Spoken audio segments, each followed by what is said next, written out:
વૃક્ષોને પૂછો કે તમે કેમ છો, બસ પૂછો નહીં. જ્યારથી મારો જન્મ થયો ને ત્યારથી આનંદમાં છું. ખાતર પાણી મળે છે, ખાવું પીવું છું. બીજું તુફાન બહુ આવે છે, હવા તારે નમી જાઉં, પછી સીધા થઈ જાઉં, પછી વરસાદ ખૂબ પડે, તુફાન આવે, જાત જાતની ગરમી પડે, એને અંદર એ મોટા થવું છે. એને અંદર ભરતા ભરતા આજે ફળ ફૂલ થઈને તૈયાર છું. મારે અંદર ફળ છે, લોકો ખાય પીએ છે, શાંતિથી જીવું છું, પણ પરમાર્થ કરું છું. એટલી સંકટમાં મોટો થયા છું. આફત તુફાનમાં પણ ગભરાનું નથી. આજે ફળ ફૂલ મારે અંદર ફળ્યો છે. મારો સહન શક્તિનું જો પરિણામ એ પશુ પક્ષી માનવને આપું છું. એને જોઈને મને શાંતિ લાગે છે કે મારે જીવનમાં જે સંકટ આવ્યો સહન કરીને મોટો થયો છું, પણ એનો પરિણામ લોકોની સેવામાં જાય છે, એટલે ધન્ય છું. વૃક્ષ બોલે છે મારું જીવન પરમાર્થમાં જાય છે, સફળ કરું છું.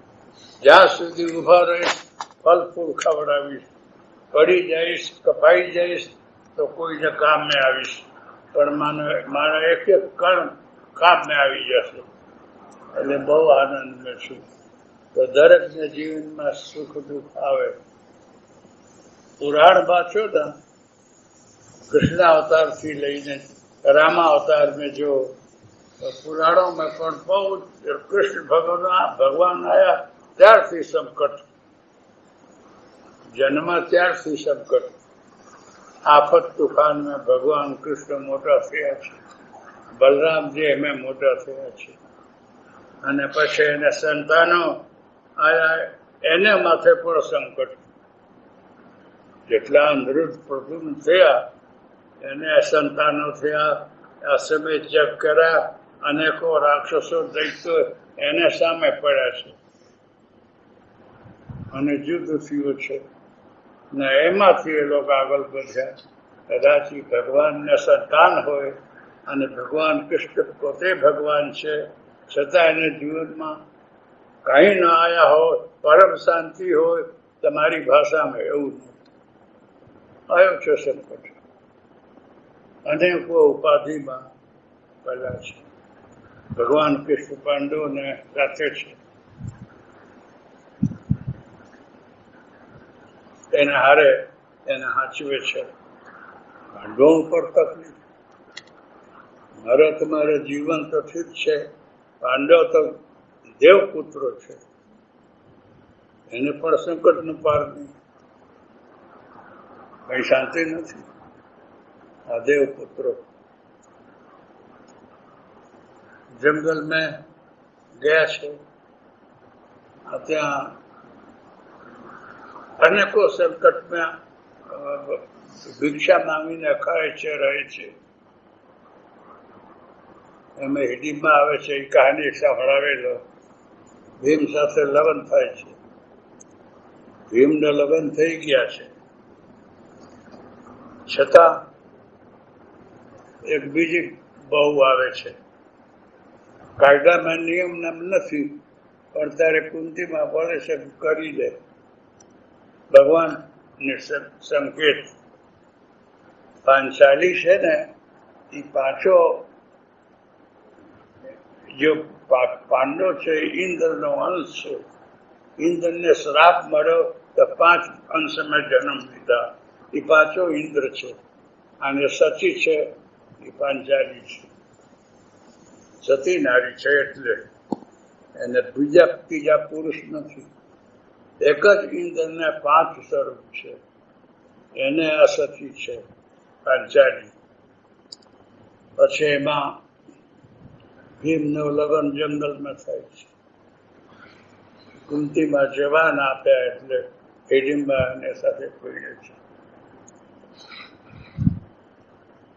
હવે એને 15ને જન્મ હોય ને તો જન્મથી કૂદતા દોડતા ફરતા ઝાડ ઉપર આવડે.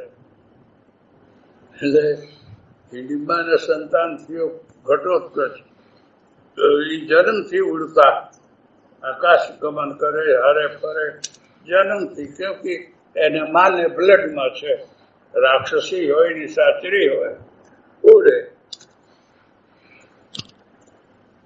હવે કોઈ કારણ હશે ને?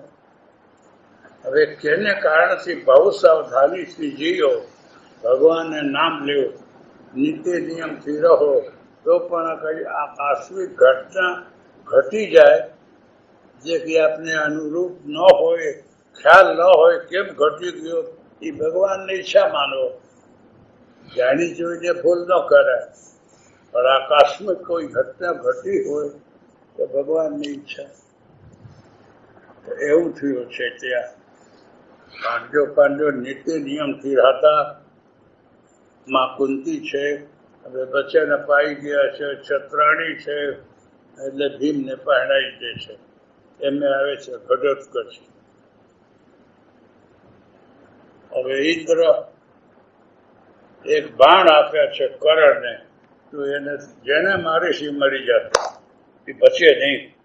એટલે કર્ણ સાચવીને રાખેલો, એને તે હું અર્જુનને મારીશ, બીજાને નહીં. ઠેર સુધી હાચવ્યું. હવે ભગવાન વચન આપે છે કુંતીને, યુદ્ધ પૂરા થશે તો તારે 5 ને 5 પાંડવો સુરક્ષિત આપી દઈશ, એને તકલીફ નહીં પડે. ચાલો, હવે ભગવાન એક વચ્ચે ખબર છે કે કર્ણ પાસે એક બાણ છે, તો કર્ણ પાસે જાય છે. લાંબી કહાની છે, શોર્ટ મેં બોલું છું. કર્ણ પાસે જઈને કુંતી માને બોલે છે કે તારો પુત્ર છે, તને ખબર છે, અને જઈને મળતું. અને કર્ણને બોલે છે તારી માં છે, આ પાછો ભાઈઓ તારો ભાઈ છે. તો કર્ણ બોલે છે કે ऐसे कैसे आपको बहा दिया, ऐसा किया, ગરમ થયો. પછી કુંતીમાં જાય છે, પ્રણામ કરે છે, રડે છે, બોલે કે हम क्या रड़ रही है, हमको बहा दी, अब रोती है. એક સાડી આપેલા એને ઇન્દ્રે, સૂર્ય ભગવાન, યાદ પહેરી લે તો સમજજે તારી માં છે. એટલે સાડી કુંતીમાં પહેરી છે સૂર્ય પુત્ર. બોલે છે કે તને તારો 5 પાંડવો છે ને, હવે હું અર્જુનને મારવાનો છું. કદાચ તું સફળ થઈ જાઉં તો 5મા સંતાનમાં હું તારે હારે આવી જઈશ. તારો 5 સંતાન કાયમ રહેશે, એમાં ખોટ નહીં પડે. આ બાજુ ભગવાન પણ એ બોલે છે અને કર્ણ પણ આશ્વાસન આપે છે. જોયા, ઈશ્વરની લીલા બહુ વિચિત્ર છે.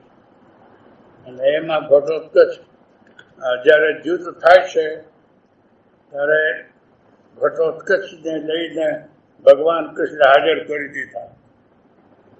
ઘટોત્કચ મોટા મોટા પહાડ પથ્થર ઉપાડીને ફેંકે, આકાશમાં રહે, દેખાય નહીં, કોણ એને મારે. પછી દુર્યોધન ગભરાઈ ગયો કે આખી સેનાઈ ખલાસ કરી નાખશે. તો કર્ણને બોલે છે કે એને મારશું, કે ના હવે નથી, અર્જુનને મારી. અરે અર્જુનને તો અમે બધા ભેગા થઈને મારી નાખશું, પણ એને કોણ મારે? એને માર, એ ખાસ દુશ્મન છે. છેવટે પછી કર્ણ પ્રયોગ કરે છે. પછી ઘટોત્કચ બોલે છે પાંડવોને, કૃષ્ણને કે હવે હું શું સેવા કરું? એક મોટા શરીર બનાવીને કોરો ઉપર પડો. તો મોટા શરીર બનાવીને કેટલા લાખોને ચેપીને મળી ગયો. ભરતા મારતા તો સમજાય છે. એક શ્લોક છે, ખચરસ્ય સુતસ્ય સુત ખચર, ખચરી જનની પિતા ખચર, ખચરસ્ય સુતેન તથા ખચર, खचरी परिणति हा खचर. जो आकाश गमन करने वाला है उसका एक पुत्र कर्ण,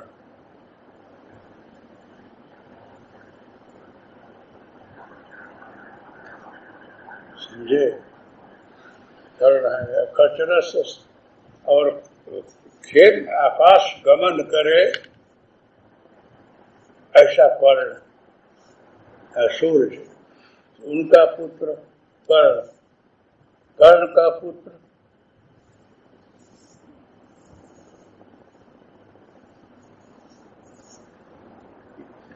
नहीं, सूर्य का पुत्र कर्ण, और उसकी शादी, उसकी पत्नी जो है हिडिंबा, वो भी खेचर आकाश गमन करती है। उसका संतान घटोत्कच, वो भी आकाश गमन करता है। आकाश गमन करने वाले में 4 सूर्य भी हैं और घटोत्कच भी है, उसकी माँ भी है, लेकिन पिता नहीं है। भीम, भीम नहीं आकाश गमन करता है। और उसके बाद जो है बहुत प्रेशर होने के बाद मारा है, घटोत्कच मरा है, मर गया है। ये लंबी कहानी कहने का मतलब है कि इतने भयंकर युद्ध के जीव चक्र में क्या क्या घटनाएं घट जाती, कहाँ पांडव, कहाँ कर्ण, कहाँ घटोत्कच, कहाँ 5 पांडवों का जंगल जाना, कहाँ से क्या चक्कर व्यूह बनना, आकर खड़ा रहना। महाभारत पूरा हो गया। इतनी भयंकर लड़ाई हुई है, इतने लक्षौड़ी सेना मर गई। परिणाम क्या हुआ कि पांडवों को राजगद्दी पर बैठना है और धृतराष्ट्र उन लोगों को बैठा दे। ये अंधे पति पत्नी को कितना समझाया गया, कुछ माने नहीं। ममता मोह आसक्ति ऐसी है ना कि बोध आपो ना तो समझ में नहीं आवे, गले नहीं उतरता कि ये क्या कह रहे हैं, कोई नहीं माना। धृतराष्ट्र को पूछा गया कि अब तो सब पूरा हो गया, अब करेंगे क्या करेंगे? अब क्या करूंगा, मैं तो अंधा हूँ, सब पुत्रों को मर जाने के बाद राजगद्दी में क्या बैठना, पांडवों को दे दो बैठे, लेकिन मुझे एक बार पांडवों से प्रेम से मिल लेना है, फिर बैठा दे। तो धृतराष्ट्र जो है सारे पुत्र मर गए, अब पांडवों को राजगद्दी देनी है, लेकिन अंदर ईर्ष्या बैर विरोध छिपा हुआ है।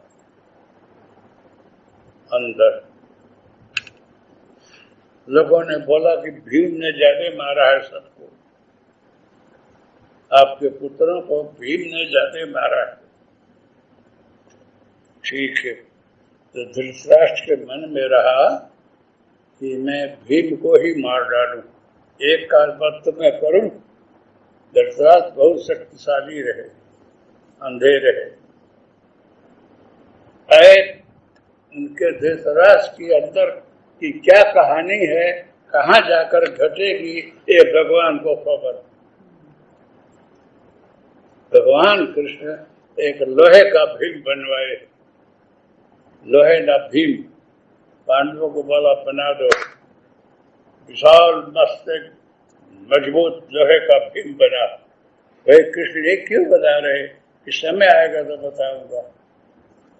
पीछे धृतराष्ट्र बुलाए पांडवों को मिलने के लिए, तो बोले भीम को भी ले चलो, तो पहिरा रखा रहा, तो बैठा करके भीम को भी ले आए, लोहा का भीम।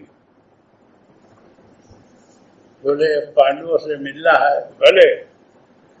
तो बोले पहले भीम से मिल लो, भले। तो भीम आगे बढ़ा तो भगवान रोके, पीछे जा, तो पांडवों को पीछे जा। भगवान कृष्ण बोल रहे युधिष्ठिर को, ये भीम लोहे का भीम आगे कर दो। लोहे का भीम आगे कर दिया और पितामह मिले धृतराष्ट्र। बाहरे भीम वाह, इतना मसला कि लोखंड को चूर कर दिया, लोखंड को चूर चूर करके पटक दिया। बोला कि हास एक का बदला ले लिया। जो खास रहा वो मेरी इच्छा पूरी हो गई। ऐसे करके भीम को छोड़ा। तो उसमें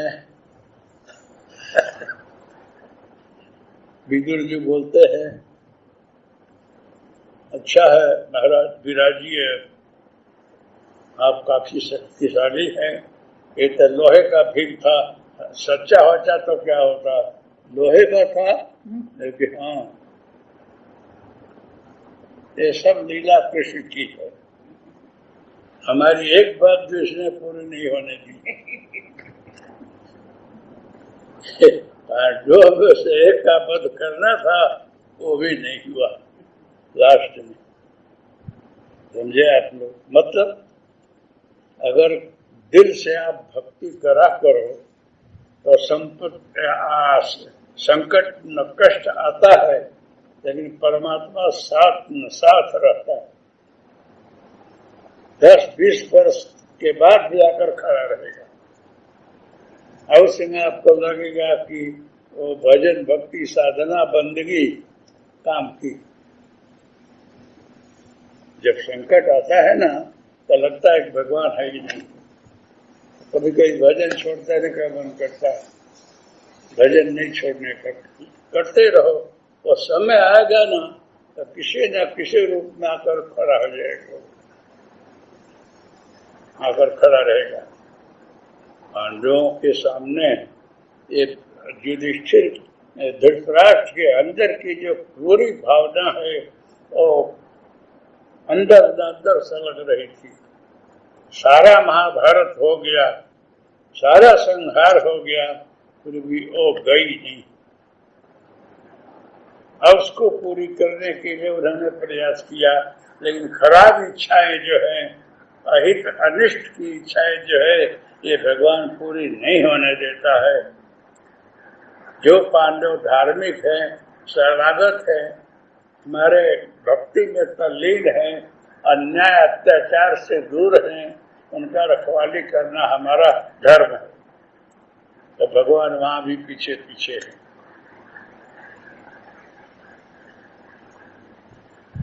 हम मानव शरीर में है, दिखाई नहीं पड़ता है कि क्या है इसकी लीला। एक बाजू मानव लगता है, एक बाजू हमारे आप जैसा लगता है, खबर नहीं क्या है, लेकिन लास्ट तक रहा साथ में, गद्दी पर बिछाया।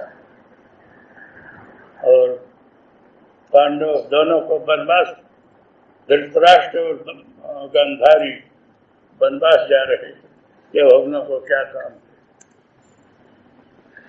जब वनवास का समय था तब नहीं गए, सब संहार कर दिया तो क्या फायदा।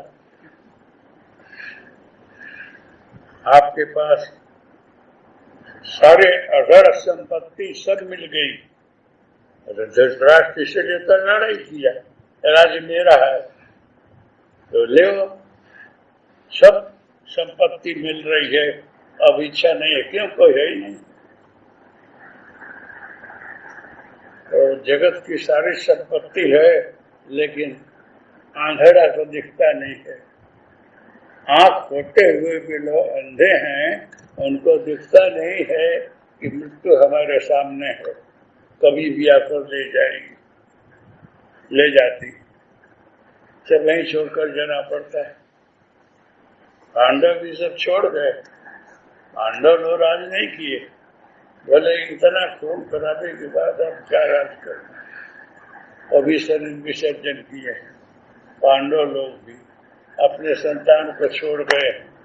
तो सबके जीवन में चाहे संतान आया हो, और भी लड़ाई तो हुई, वहां भी युद्ध हुआ है, कहाँ कोई सुरक्षित है, कोई सुरक्षित नहीं।